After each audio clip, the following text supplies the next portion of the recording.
said 2 months ago, I'm not at this press conference, he said, I'm not coming back, stop asking me if I'm finished.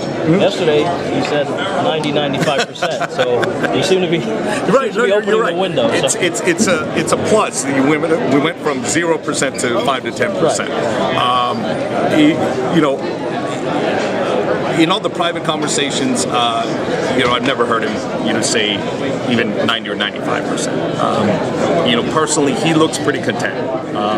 He looks pretty happy being connected with the sport as a promoter and really not being in the gym. But I think if something piques his interest, if it's, who knows, maybe the winner of Garcia Thurman, maybe he sees something in that fight which draws his attention. Certainly, we'll be calling him after that fight and saying, asking him what he thought. But I think we're at a point where, he's going to be 40 next month. He looks very comfortable. 19 years in the sport is a long time in this endeavor. It's a long time in any job, but in boxing it's a lifetime. So it wouldn't surprise me at all if we didn't see him in the ring ever again. What about the cage? Do you still see, I know, I'm sorry. Do you still see the Mcgregor-Mayweather thing as basically a non-starter for several reasons? The first being probably Dana White has an ironclad contract with the guy and would have to give him the go-ahead to do boxing. Is it still a non-starter to you? And is it just a waste of time for us to talk about it? From everything that I've heard, it's not something that UFC is interested in, and that fairly well settles it. I mean, certainly there are legal arguments to be made, but none of those, all of those are arguments. In dealing in the reality, the UFC is opposed to it, and so they have the contractual relationship. If they're, if in the future things change and there's an opportunity, maybe there are conversations to be had and meaningful conversations in that. But until then, it's just sort of it's speculation and really just hype. Right. Is that something you guys would be interested in, though? If I think it would be a massive event. If there was an opportunity to do that, it would be a fascinating promotion.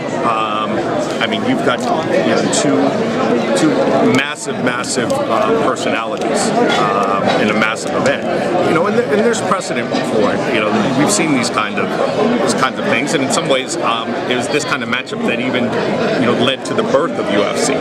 So there's a certain sort of logic and circularity to it. But again, there's a long way between here and there, so it's really just a hypothetical at this point. From a logistics standpoint, would something like that be more difficult to put together than the Mayweather-Pacquiao fight? Obviously, working with HBO, and in this case, you'd have to work with the UFC. I'm not sure that even a Middle East peace negotiation would be more difficult than Mayweather-Pacquiao. So, I think it could be done relatively quickly. If all the parties were on board. But like I said, until there's either UFC's consent or some other change in the contractual and legal restrictions, it's really just a fantasy game. When he says on the A side, what does he mean by that? The governing of the promotion. Good question.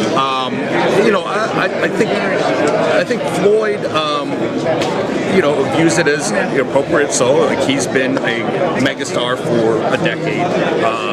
He's been on top of his sport for a decade. He's been on top of the media and the sports industry for a decade plus. So I think as much of a personality as McGregor is, I think that's his way of saying, look, let's put this in perspective. He may be hot right now, but I've been doing this for the last decade. One last question for me, and one last question about the whole Mayweather-McGregor nonsense. If that fight were to happen, do you think that would do more numbers than the Pacquiao fight? It's interesting. It's tough for me to think of anybody who bought Mayweather-Pacquiao who wouldn't buy Mayweather-McGregor.